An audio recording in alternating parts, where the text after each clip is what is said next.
Após 6 meses se negando a depor na Câmara Legislativa, Anderson Torres finalmente decidiu falar com os deputados distritais.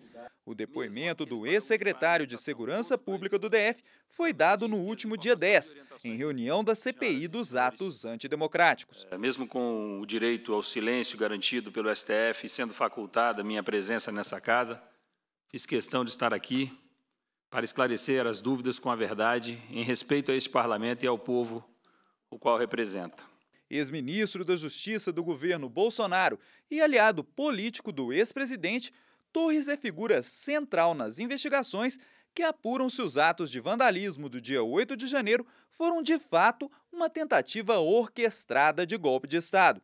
O ex-secretário foi preso preventivamente pela Polícia Federal 6 dias após os ataques e ficou detido por 117 dias. Ele é acusado de ter se omitido no enfrentamento às manifestações golpistas que culminaram nos atos do dia 8 de janeiro.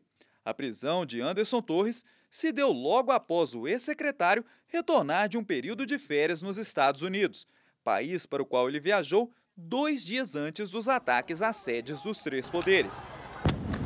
No depoimento dado à CPI, o ex-secretário disse que a viagem havia sido planejada com antecedência e que as informações dos órgãos de inteligência que chegaram até ele antes do embarque não apontavam risco de manifestações violentas durante o período. Viajei de férias para os Estados Unidos com minha família no dia 6 de janeiro à noite, após aprovar o protocolo de ações integradas e enviar o protocolo para todos os envolvidos para o seu cumprimento. Não recebi qualquer informação sobre a possibilidade de atos violentos no dia 8. Essa viagem foi programada com muita antecedência, as passagens tiradas em 21 de novembro. Comuniquei ao governador sobre minha viagem e informei ao secretário executivo, Fernando Oliveira, o qual ficou responsável pela secretaria na minha ausência.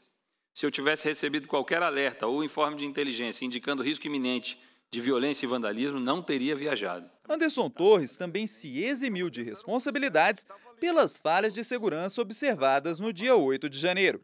Ele lembrou que seu embarque para os Estados Unidos aconteceu após a conclusão de um protocolo de ações integradas que continha orientações claras sobre o que deveria ser feito em caso de risco de manifestações violentas. Na avaliação do ex-secretário, as cenas de vandalismo nas sedes dos 3 poderes só ocorreram porque o plano não foi seguido à risca. Houve falha grave no cumprimento do protocolo de ações integradas. Isso é o coração do problema, eu acho que é por aí que a gente tem que avaliar. O protocolo, ele, como eu disse, ele é bem feito, ele foi muito bem feito, ele foi dimensionado para uma grande manifestação, o que, até sexta-feira, com os dados que se tinha, a gente nem acreditava. Questionado se o protocolo de ações integradas poderia ter sido alvo de sabotagem, Anderson Torres afirmou que esse talvez seja o ponto-chave das investigações da CPI. Houve alguma sabotagem do DOP no dia 8 de janeiro de 2023? O senhor acredita que o coronel Naime ou o tenente-coronel Paulo José, ambos da Polícia Militar, podem ter retardado a tropa por algum motivo que ainda não sabemos? Essa afirmação é uma afirmação muito grave, presidente. Isso precisa ser apurado se isso realmente aconteceu, porque o comandante ele precisa ter o comando total da tropa dele. Talvez seja o ponto-chave. Essa é a pergunta anterior do senhor. Anderson Torres também foi perguntado sobre atos ocorridos à época em que ele esteve à frente do Ministério da Justiça.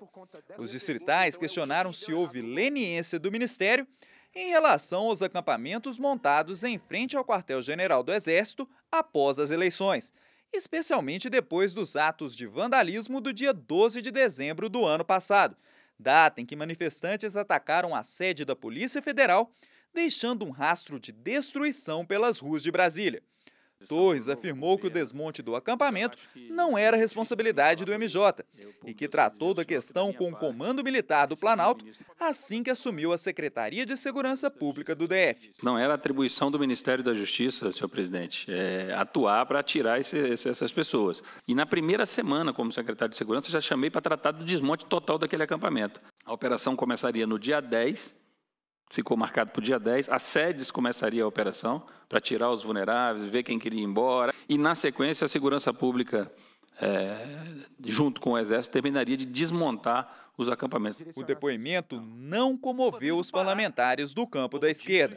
Na avaliação deles, Anderson Torres era o gestor da segurança pública local e não pode se eximir de responsabilidades nos episódios de vandalismo investigados pela CPI. Jogar o problema só para a questão operacional transforma a Secretaria de Segurança Pública num cartório. Então ele assinou ali o documento, viajou e está tudo resolvido. Não é o caso. O gestor não tem que assinar um despacho de um planejamento, sair como se nada tivesse acontecido. O planejamento de manifestação ele é dinâmico.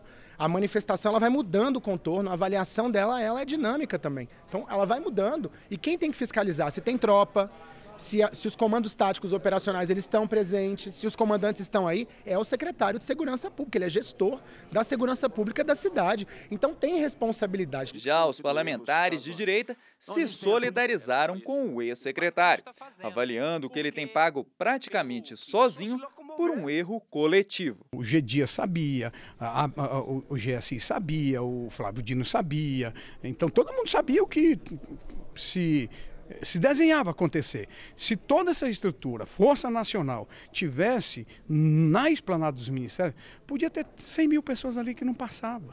Então, o que se aponta para a gente? Aponta omissões na execução do seu papel e dever de ofício.